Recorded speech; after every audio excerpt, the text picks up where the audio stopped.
You are already good with women. You just don't know it. There's a lot of guys who overcomplicate this game, right? I think they have to learn all these different things, and there's some truth to that, right? But they have this belief that they are bad with women. They have this belief that, like, no matter what they do, they will always fail with the opposite sex. But that is not true. I'm gonna prove it to you. A lot of times when I make videos, whether on TikTok, Instagram, YouTube, whatever, there's always a ton of guys who complain about, like, they're black-pilled, right? They complain that they'll never be able to get a woman, that they're cooked, that, like, this is an impossibility for them. But what they don't understand is you come from a long line of men who are all successful with women, right? Generation after generation after generation after generation after generation of men who successfully reproduced, right?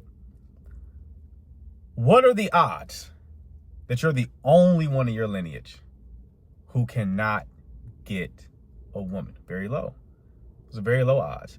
This shit is in your DNA. It's in your bones. It's in your genetics, right?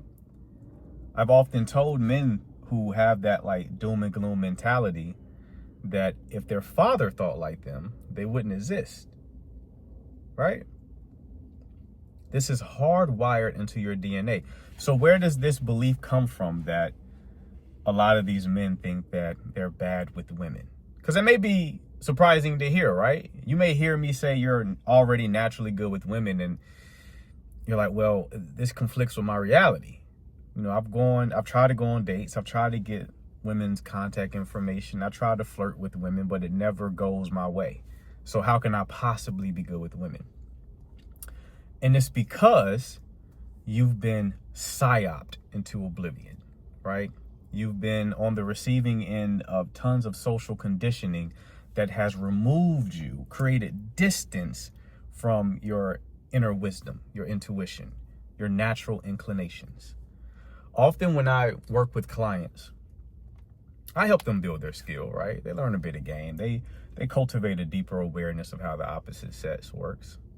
And this is important work. But that's not most of the work that we do. That's probably 20% of it. 20% of it is, okay, being aware of the situation you're in, how to calibrate to the moment, right?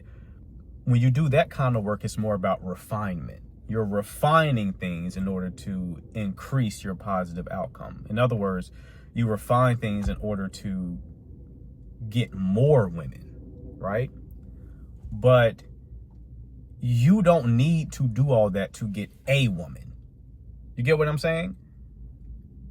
You don't need to learn tons of game in order to get a woman, right?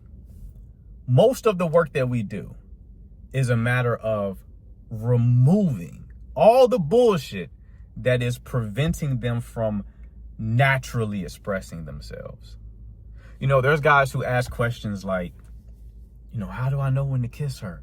How do I go about doing that, right? Like, I remember being in that place. I remember, it was funny, when I was younger, you know, I've always been a late bloomer. I was late when it came to losing my virginity. I was late when it came to just being good with women in general, right? Been a late bloomer in every aspect of life. Even me, I'm starting this business in my 30s, right? Some guys are crushing it in their early 20s, but me, it's always taken me a bit of time to kind of find my footing with things. And I remember when I was that, you know, 17-year-old virgin being like, how do I actually sleep with somebody? You know, how do I actually kiss somebody? What are the mechanics? What are the technical aspects of doing that? And I remember actually, I used to watch like movies that had sex scenes or like romantic comedies. And I used to get so frustrated because I was like, you know, when you watch a movie and there's about to be a sex scene, right? They'll have a scene where the two actors are maybe making out, and then they'll cut to them being in bed. And I used to get frustrated. I'm like, how the fuck what happened before the cut? You know what I mean? Before the fucking cut, what happened in the gap? I need to know the step-by-step instructions on how to get from point A to point B. And what I didn't realize at the time was I already knew how to do that. When you are about to escalate with a woman or you're about to kiss a woman, right? You know when the moment is right. You know, bro. You feel the vibe. You can look at her behavior and be like, you can look at her eye contact. You feel it in your body that now is the right time to act. But if you are riddled with anxiety, if you are riddled with fear of the outcome, if you're riddled with this unnecessary concern that you're going to make the wrong move, your conscious mind, your neurotic thinking patterns will overwhelm that natural animalistic instinct that is informing you on what to do. That is the problem. People are entirely too neurotic. Men live entirely too much in their heads. One of the main things that I teach my clients is how to get more into their body, how to generate more bodily awareness so that they are aware of the signals that their body is giving them. They're aware of the information that their intuition is shouting at them, but they are basically putting their fingers in their ears and lying it to death, right? Because they don't trust it. They don't trust themselves. You likely don't trust yourself. And that lack of trust is the reason why you are failing with the opposite sex. Think about it. Think about all the beliefs you have and how silly they are, right? A lot of guys who struggle in this department, they believe that, if they make a move, then the woman will reject them. It's possible, right? No matter how calibrated you are, you can't get every woman. But why is that your concern? Why are you so afraid of things going poorly? What's the worst that can happen? I don't want to hear any kind of extreme possibility, like you'll get some sort of assault claim. That's blown way out of proportion. That is a rarity. A lot of times when guys bring that up, it's never happened to them. They probably don't even know a guy who's had false accusations. It's just this boogeyman that's always in the back of their mind. It's an excuse to be a coward.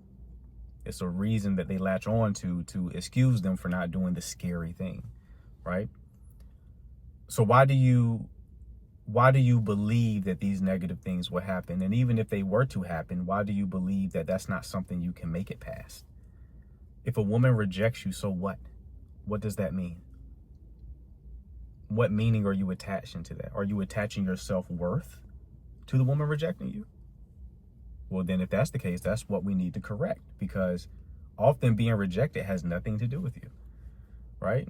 You can approach a woman and she's just in the state of mind or in a phase of her life where she can't entertain any romantic options. Rejection oftentimes has nothing to do with you. Maybe she was having a bad day, right? So these beliefs that men have around what can go wrong and then what that means if things go wrong are completely overblown and misplaced.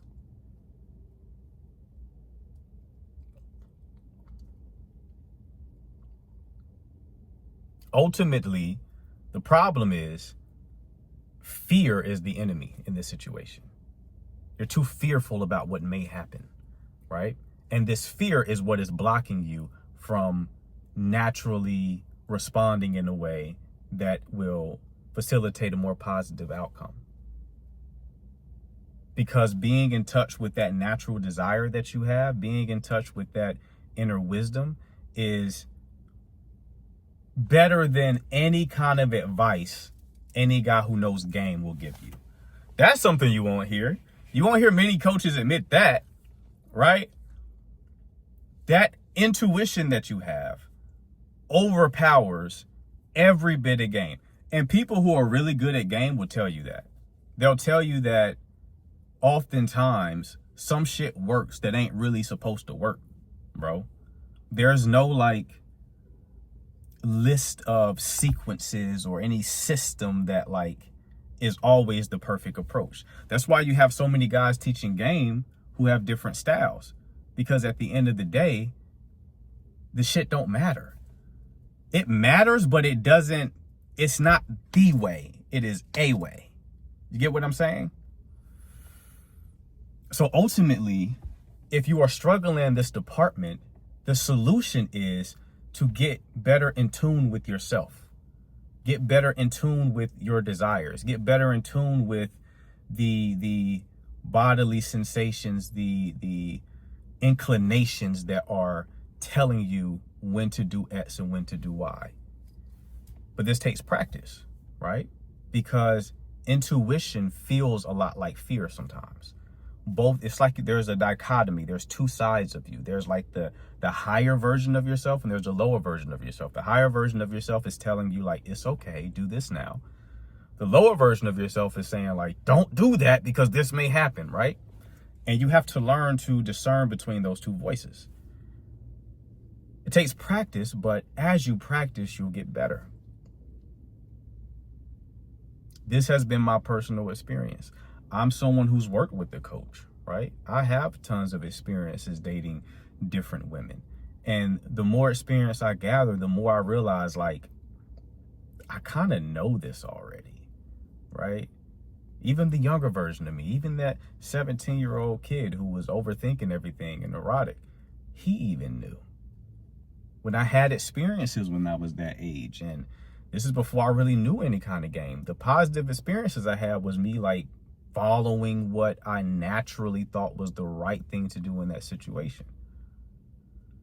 So guys, what you need to do is get better in tune with who you are.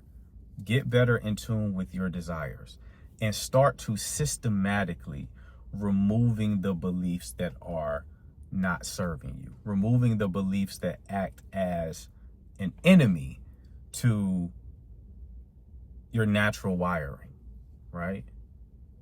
Those enemies are going to be fear. Those enemies are going to be the what ifs, right? Those enemies are going to be questioning whether or not she likes you. You know if she likes you, bro. You can tell. You know that your friends like you, right? You know that your family likes you. You can tell the difference between if somebody likes you or they don't. You know already, bro. You know already, and you're stopping yourself. You're blocking yourself. And you have to stop doing that if you want results. And I won't lie, this will take time. You have to embrace courage, right? In order to get better at this, in order to get better in tune with who you really are and the side of yourself that's already naturally good with women, you're going to have some missteps, right? Sometimes you'll miscalibrate. Sometimes you'll make mistakes. That's life. You have to embrace that. But you have to go into the arena knowing that even when you do make a mistake, that doesn't mean anything. It's just data. Even if you getting rejected feels bad, that bad feeling is just an emotion that would pass. How do we know this? How many bad experiences have you had? How many bad emotional experiences have you been through? You made it through, didn't you? It didn't really last long. Anyone who's gotten rejected, I have a client right now who's in his 50s and is in Thailand, and he told me recently, he was like, you know what? I used to be very afraid of rejection, but now that I've made it a concerted effort to actually approach women and talk to them, I'm realizing that it doesn't sting as much. It's just one of those things that once you go through it, you become desensitized to it. And it doesn't mean as much anymore, right? It doesn't, the pain isn't as visceral as it once was. It's more like, okay. It becomes just data, and then you move on, right? So, in short, guys, embrace courage, get into the arena, understand that all those negative experiences that you may face when you are dealing with women are greatly amplified in your mind. The actual experience of them are nowhere near as bad. And trust that you know what you're doing. Trust that even if you make a mistake, you'll be okay. Trust that in the deeper recesses of your mind, in your deep genetic coding, you know what to do, that you are good with women. And if you do that, it will become a self-fulfilling prophecy. As always, if you need help with that, just click the link below in the description for coaching. I have 2 slots open for clients right now. So if you need help, if you need just someone to keep you accountable and to help you increase your awareness with women, learn the skill sets, part of that 20% that I mentioned earlier, and who can facilitate the process of you being more in tune with who you are so that you can naturally be good with women, just click the link in the description, schedule a pre-coaching call with me. We'll see if we're a good fit. And till next time.